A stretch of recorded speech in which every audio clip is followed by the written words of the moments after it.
Yep. Okay. All right. 4 down, 2 to go. Okay. Maddie, I guess I start on this one, right? I Uh, think. Or does yes, Josh? I think you. Okay. Well, Okay. either one of you guys.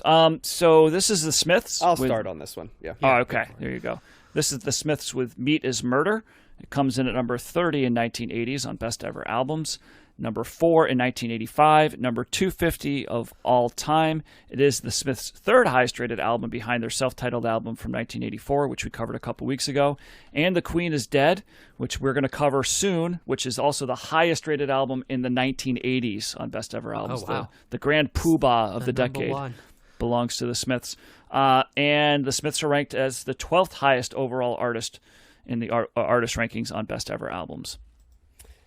Yeah, this album has always so angered me, guys, because it's so maddeningly inconsistent. It's clearly a bridge between like the first album and The Queen is Dead, right? Where like The Queen is Dead is where Morrissey and Johnny Marr in the rhythm section all like figure out how it works, right? And then like it clicks, it's like, whoa, there it is. You know what I mean? This, it still feels like Morrissey's doing his thing.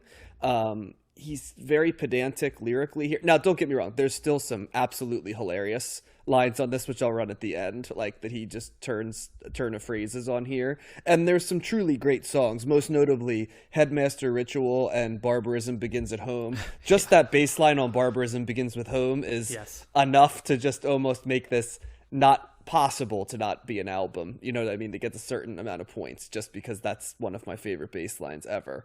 But it is not a fully formed Smiths, and what really ticks me off is like at around the same time they're throwing out Hatful of Hollow, and they decide to just like leave How Soon Is Now off their original version. Now they slap it in the US version, dead middle of the album, but like how do you leave that off? And then they're also leaving off like William, It Was Really Nothing on this one, and like These Things Take Time, like all of these great songs, right? That if they were on this album, it's like this would elevate it to like another. Girl Afraid is another great song that's not on this, that could have easily been on the first or the second album. And then later when they do Louder Than Bombs, they like dig out some other ones that were outtakes from this era, and they're all superior songs to all but Barbarism Begins at Home and Headmaster Ritual, right? Like outside of that, I do like I Want the One I Can't Have as well. That's a great song. And there's moments, but there's also like Meat is Murder on this, which is just one. I mean, there's like Oscillate Wildly and like Golden Rings, which are like covers on Louder Than Bomb, might be up there, you know what I mean? But they're not clearly a design to be on an album like Meat is Murder, which is sort of like all of the worst elements of, like, it's almost like a stereotype of a Smith song as opposed to an actual one. So yeah, as much as I love the Smiths, I've never like loved this album, to be quite honest. It always very much stands out as less than compared to the rest of their catalog. And some of it is a missed opportunity because they could have easily taken B-sides they had here and turn this album from disappointing to like top tier, and that drives me nuts. It's also thematic, this album, what Morrissey's writing about. He very much is, you know, like Headmaster Rituals about like how terrible like England, you know, schools are, and that joke isn't funny anymore. There's relationship stuff, but also Barbarism Begins at Home. It's a very political album. It's got a point of view, which is basically like don't trust the man kind of, and cynically like there's also a lot of allusions to like death and early death like all over this album, which is a Morrissey staple. I mean, we're not even at like There Is a Light that never goes out, you know, which comes later. So I don't want to undersell the fact that, you know, Morrissey loves that. But you know, I'll run a couple lyrics at the end that are truly hilarious that Morrissey wrote on this just for the palate cleanser. But yeah, I don't love this album a ton, which it's a very interesting thing of like a band I like so much, but putting an album that I really don't like. And it's because they jammed a lot of the songs that I find to be monotonous or not interesting compared to it on this album, as opposed to other choices. And that's why what goes on Smith's albums as opposed to what goes on B-sides and stuff has always been truly baffling to me, like how they made those decisions. So that's my initial take. Do you think they wanted it to not be as popular? Like they were intentionally trying to I don't think sabotage so. Or I think Johnny Marr wanted to be a rock star, and I think the rhythm section kind of went along. They were get along to go along, and I've said it before and I'll say it again. I mean, this idea that kind of has been certainly promoted by Morrissey, but even Johnny Marr co-signed a little, that like the rhythm section were just like, you know, these add-on parts to the Smiths sound is just completely undeserved, because the drumming and the bass lines on all Smiths albums are excellent.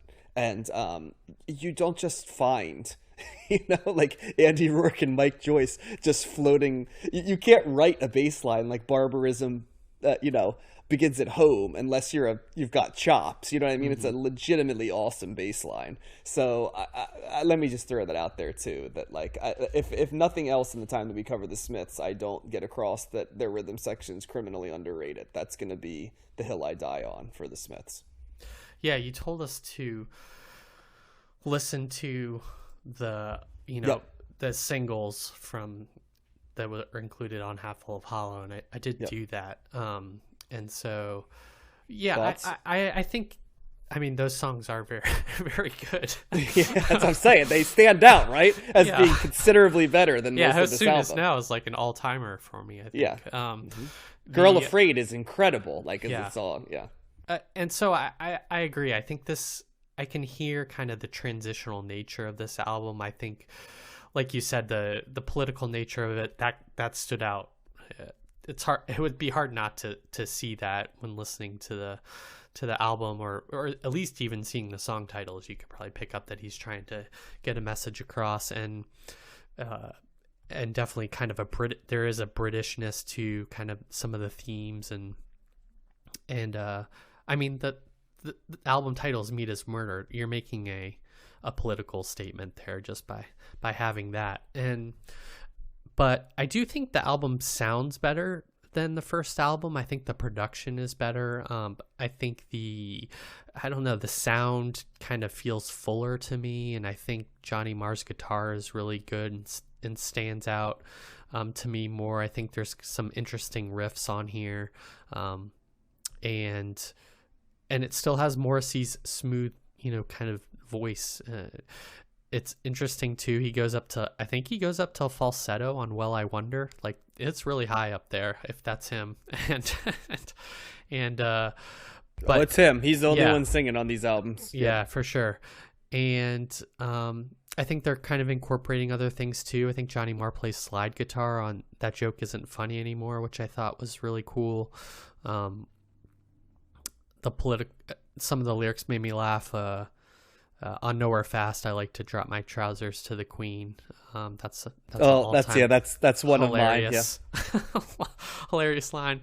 And I also noticed the bass on "Barbarism Begins at Home," and so I think, you know, you're kind of a student of the Smiths, so I can't say I'm an expert by any means, but I did enjoy this album, and I think I'll, you know, be able to judge it better when I listen to the next one too. I think I'll have a better picture of how it plays into their overall oeuvre. But I thought it was, you know, I enjoyed it for sure. And I think, I don't know, do I like it more than the first album? No, I think the first album is kind of, it's so different to everything else that's around at the same time. And I think if you never knew the Smiths, hearing that album first would kind of be just such a great introduction. But I still give this a thumbs up. Can I just, before we kick to Matt, can I just read my favorite lyrics from what she said? Where I think this is like kind of peak Morrissey, and what she said, it's like, what she read, all heady books, she'd sit and prophesize. It took a tattooed boy from Birkenhead to really open her eyes. What she read, all the heady books to really open her eyes. What she said, I smoke because I'm hoping for an early death, and I need to cling to something, which that just makes me laugh hysterically, because it very much does speak to like a certain type of like pseudo intellectual, you know, like that I could tell Morrissey probably kind of in some ways probably embodied when he was young, and also like later just had the hilarious like Morrissey disdain for this person. So Yeah. I don't know. It's you kind of have to hear Morrissey sing those lyrics too, because his style makes them funnier, like how he sings it. So yeah, but that one stood out. Like leave it to Morrissey to say, "I smoke because I'm hoping for an early death and I need to cling to something." So that's just pretty remarkably sardonic, you know. So What'd you think, Matt? So yeah, I didn't know this album either, and my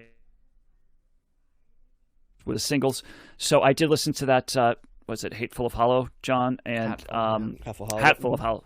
Sorry, and yeah, I would agree. I think some of their strongest material was just never put on a record, you know, on a true like album, you know, and I think that is slightly frustrating because they only had 4 albums. And so as I was looking, I'm like, oh, I'm going to get to delve into the Smiths. Like, and one of the things I've liked about doing the podcast is, you know, covering the artists that I've known through the singles and trying to pinpoint, like Bowie stands out as a good example of that. Like, which of the songs do I know are going to be on here, you know, and pretty much every song that I knew was on an album somewhere. Whereas the Smiths, you know, with only 4 albums, they still have a couple like songs peppered in.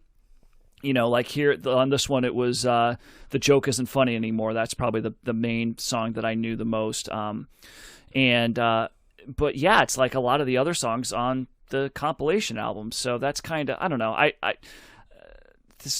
I'm just baffled still by like how albums were created and what was decided to be put on this versus that. And it's particularly in the UK, because that was just we've seen this all the way back into the the 60s with the Beatles and the Kinks and just these different ways of putting albums together, which I'm still not exactly sure why. I guess they're trying to cater to different tastes and whatnot, but whatever. But I actually I didn't find this album terribly inconsistent. There's certainly stronger moments. The Headmaster Ritual, great way to open the song. Just love the sound of the guitars on that. Well, just the really, lyrics too. Belligerent ghouls run Manchester's schools. Spineless swine cemented minds. I mean, that's a statement from the beginning, isn't it? Yeah. I really liked the song that I didn't know at all on this that I really enjoyed. I thought that stood out was "I Want the One That I Can't Have." I thought that's got a really great, it's like an urgent song, you know, just I like the fast-paced nature of it, and just really that really connected with me. I've always liked "The Joke Isn't Funny Anymore." I like the way that kind of ends and how he's building and repeating that line over and over again. That's kind of a unique kind of sound and song for them. But Barbarism Begins at Home, I think, was another kind of more standout track. But the other ones, even though they were subpar compared to those ones for me, I still enjoyed them. I felt that this was overall probably maybe more of a consistent album for me than the debut album.